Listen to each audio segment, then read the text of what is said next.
अरे ये law of attraction क्या है? आखिर ये मैनिफेस्टेशन क्या है? अच्छा, मुझे लॉ ऑफ अट्रैक्शन अप्लाई करना है तो मुझे बहुत सारे पेजेस लिखने पड़ेंगे, मुझे बैठ के विजुलाइज़ करना पड़ेगा, मुझे बहुत सारा काम करना पड़ेगा।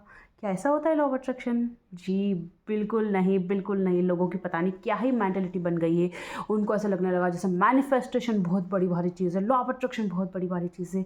अरे सब कुछ बहुत बहुत सिंपल है, बस इसको थोड़ा-सा ना ध्यान से समझिए, बहुत सिंपल है।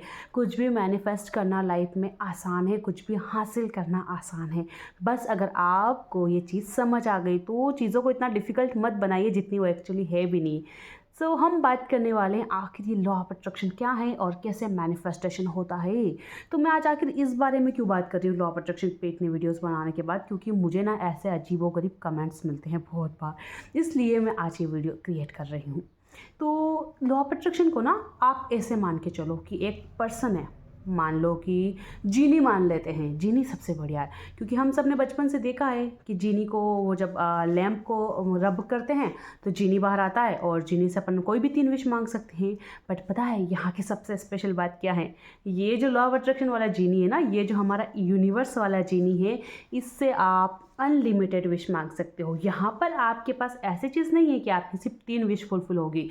आप जितनी चाहे उतनी मांग सकते हो, उतनी बड़ी मांग सकते हो, उतनी छोटी मांग सकते हो। जो आप चाहो वो विश आपकी यहाँ पे कंप्लीट होगी और ये जीनी आपकी हर इच्छा को, हर हुक्म को पूरी तरह से पालन करेगा। जैसे उसमें जीनी को बताया जाता था कि जीनी मुझे ये चाहिए, बट यहाँ पे जो जीनी है ना, ये यूनिवर्स वाला, हम इसको बहुत बार नहीं बताते हैं, हम बोलते ही नहीं हैं।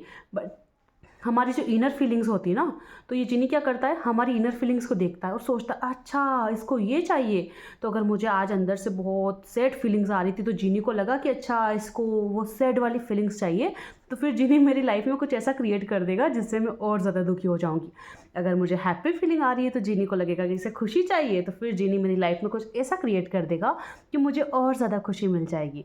ये चीज़ें इस तरह से काम करती है। देखो, ऐसा नहीं है कि हम लॉ ऑफ अट्रैक्शन को नहीं मानते हैं तो लॉ ऑफ अट्रैक्शन नहीं काम करते हैं। जैसे कि जिस दिन वो ग्रेविटी डिस्कवर हुई कि ऊपर से एक सेब गिरा है और ये ग्रेविटी चीज़ है, तो उस दिन ग्रेविटी को हमने पता लगाया था। ग्रेविटी उस दिन नहीं बनी थी, वो चीज़ ऑलरेडी पहले से एग्जिस्ट करती थी। Same cheese law of attraction कब से एग्जिस्ट करता है, बस हमें अब इसके बारे में पता चला है। और अगर हम इसको नहीं भी अप्लाई करेंगे ना, तब भी ये हमारे लिए कंटिन्यूसली काम कर रहा है। जैसा भी हम फील कर रहे हैं ये वैसा हमारे लिए काम कर रहा है। तो क्यों ना कॉन्शियसली इसको किया जाए, जानबूझ के हम वही करें जो हमें चाहिए। तो रेदर देन सोचने के बजाय कि हमें क्या नहीं चाहिए, क्या नहीं होना चाहिए, वो सोचो बस जो आपको चाहिए।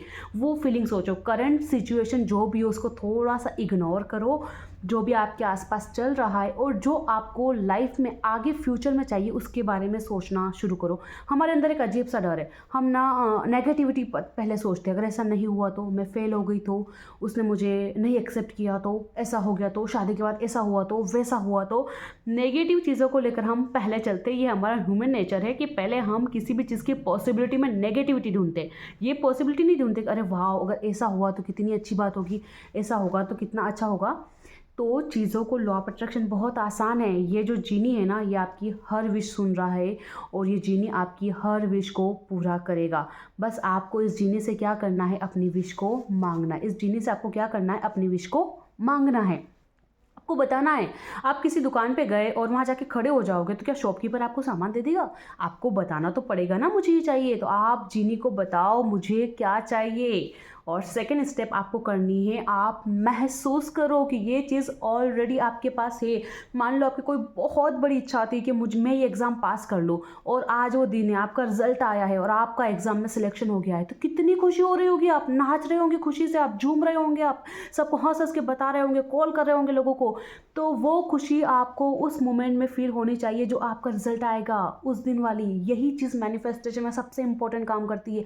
अगर आप अपने अंदर उस फीलिंग को जनरेट नहीं कर पा रहे हो तो आप अपने मैनिफेस्टेशन को अपने आप से बहुत दूर लेके जा रहे हो। तो आपको उस फीलिंग को अपने अंदर जनरेट करना है।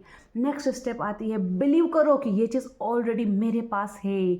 एक्शंस लो, उसके बाद आप एक्शंस लीजिए, फिजिकल एक्शन लीजिए। अगर आप एग्ज़ाम में वाकई में सिलेक्ट होना चाहते हैं तो मेहनत करिए, आप अच्छे से जितना हो सके उतना अपना बेस्ट कीजिए, फिर यूनिवर्स तो आपको उस चीज़ को ला कर देगा ही देगा। लास्ट स्टेप पे आप आ जाइए रिसीविंग मोड पे। जैसे कि रिसीविंग मोड यानी कि बी ग्रेटफुल। रिसीविंग मोड की अगर वो चीज़ आपको मिलेगी तो आपको उसकी वैल्यू होनी चाहिए। इंसान का एक नेचर है कि उसको जो मिल जाता है वो उसकी वैल्यू नहीं करता है, तो आपको उस चीज़ की वैल्यू होनी चाहिए, तभी वो चीज़ आपको मिलेगी। आपको ग्रेटिट्यूड के मोड में होना है, चीज़ों के लिए थैंकफुल होना है, तब आप रिसीविंग मोड में हो। आपके हम पास अंदर हमेशा उस चीज़ का जब भी ख्याल आए ये फीलिंग होनी चाहिए कि ये चीज़ तो ऑलरेडी मेरी ही है। तो जैसे कि हम ना कहीं कुछ लेने जा रहे हैं, हमने ऑनलाइन ऑर्डर कर दिया है, तो हमें पता है कि वो चीज़ डिलीवर होगी ही होगी। तो अगर आपने अपने जीनी को बता दिया है कि मुझे ये चाहिए, तो वो चीज़ आपके पास आनी आनी है। हो सकता है आपके ऑर्डर में थोड़ा टाइम लग रहा है, पर वो चीज़ आपको आएगी ही आएगी। अगर हम ऑनलाइन ऑर्डर पे इतना भरोसा रख रहे हैं तो अपने जीनी पे, अपने यूनिवर्स पे, अपने लॉ ऑफ अट्रैक्शन पे भी भरोसा रखिए। अगर आपने कोई चीज़ डिमांड करी है, अगर आपने यूनिवर्स से बोला है कि यूनिवर्स मुझे चाहिए, तो यूनिवर्स आपको पूरी तरह से वो ला कर देंगे। बस आप अपनी जो फेथ है उसको कम मत कीजिए, अपना फेथ पूरा रखिए कि हाँ ये चीज़ मेरी है, मेरे लिए ही बनी है और मुझे मिलेगी ही मिलेगी। So guys, law of attraction बहुत सिंपल है, बहुत सिंपल है, बहुत सिंपल है। इसको डिफ़िकल्ट मत बनाइए। Okay guys, thank you so much for watching. मिलेंगे नेक्स्ट वीडियो में, तब तक के लिए बाय बाय, टेक केयर। मैं आप सब लोगों को बता दूं कि मेरे पर्सनल सेशन अवेलेबल है और मैं पर्सनल सेशन में आप लोगों को प्रैक्टिस करवाती हूँ। लॉ ऑफ अट्रैक्शन में जो भी आपके गोल से रिलेटेड हम लाइव प्रैक्टिस करते हैं, affirmations, scripting, meditation, visualisation, daily task, बहुत सारी चीज़ें होती है। तो अगर आप मुझे ज्वाइन करना चाहते हो तो मैंने कमेंट सेक्शन में अपना नंबर दिया है, वहाँ से आप मुझे कॉन्टैक्ट कर सकते हो। Thank you so much.